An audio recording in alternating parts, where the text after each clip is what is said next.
Dans ce dialogue de l'Hippias, H-I-2-P-I-A-S, lorsqu'il marchait, il entend des éclats de voix, et comme je vous ai dit, dans son désir ardent de philosopher, il presse le pas et se rend compte qu'au bord du fleuve, il y a un groupe de jeunes gens. Quand il s'approche d'eux, il leur dit: jeunes gens, de très loin, on entend les éclats de vos voix. En m'approchant, j'ai le sentiment même qu'il y a de l'électricité dans l'air. Ça veut dire quoi? Vous êtes tellement excités, énervés, que j'ai le sentiment que vous êtes sur le point de se battre les uns contre les autres. Mais qu'en est-il de cette situation? Mais naturellement, vous le savez très bien, quand une personne de certain âge s'approche et veut se mêler de la conversation de jeunes gens, ils sont un peu gênés. Mais quand Socrate insiste en disant: que nous vaut cette situation d'agressivité que je sens, le garçon qui donne son nom au dialogue, qui était un peu familier à Socrate, Hippias, comme vous l'auriez fait, en se grattant la tête, lui dit: mais Socrate, tu vois cette jeune fille? Socrate dit: oui. De l'autre côté, j'aperçois une jeune fille en train de s'éloigner. Qu'en est-il d'elle?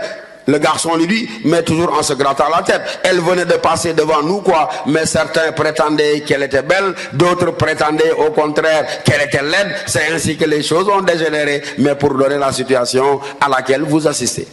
On vous a parlé de l'ironie socratique. Il va éclater de rire en disant: mais c'est le plus beau jour de ma vie. Je n'ai jamais été autant gâté, mais de toutes mes promenades matinales. Pourquoi?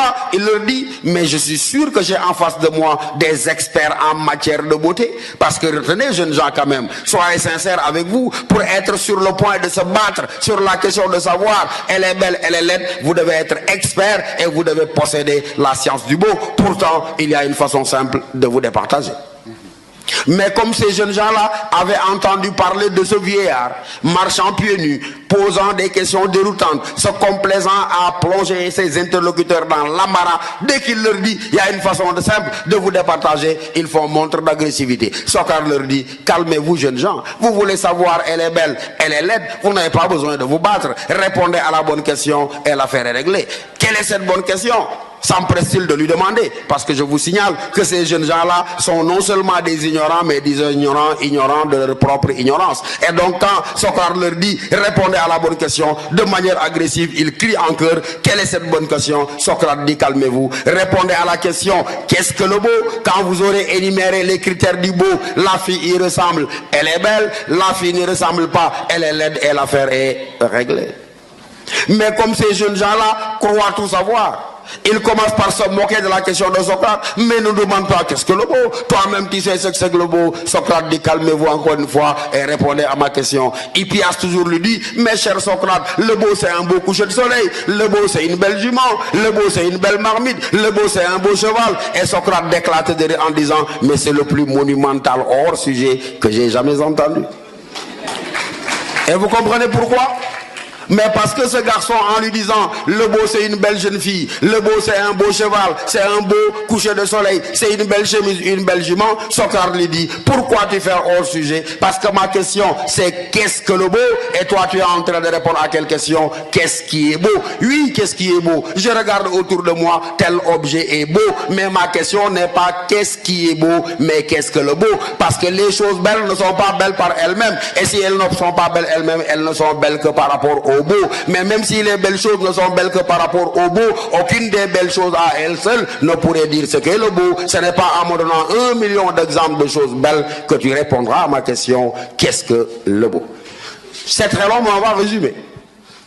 À la fin, le garçon, il est dans l'embarras et se rend compte que oui, il est dans la confusion mentale et qu'il n'arrive pas à faire une distinction nette entre ce qui est beau et le beau lui-même. Et il dit à Socrate: mais finalement, qu'est-ce que le beau, Socrate? Je vous demande de m'aider parce que je me rends compte que je ne peux y répondre. Et vous imaginez la réponse de Socrate consistant à lui dire: mais jeune homme, je me trahirai en répondant à cette question-là. Parce que comme vous le chantez par cœur, moi Socrate, qu'est-ce que j'ai dit dès le départ? C'est que tout ce que je sais, c'est que je ne sais rien. Socrate dit: mon travail est terminé à partir du moment où je t'ai amené toi-même à te rendre compte du fait que tu croyais savoir alors que tu ne sais rien. Et il dit souvent: vous faites un mauvais procès, moi Socrate. Parce que quand je marche dans la rue, vous m'interpellez, vous me regardez, pour parler en français de Paul, que les Paul me pardonnent, avec de gros yeux, une façon de dire, Machallah, c'est l'homme dont on nous dit qu'il a une tête pleine à craquer. Socrate lui dit, ce n'est pas ça la différence entre vous et moi.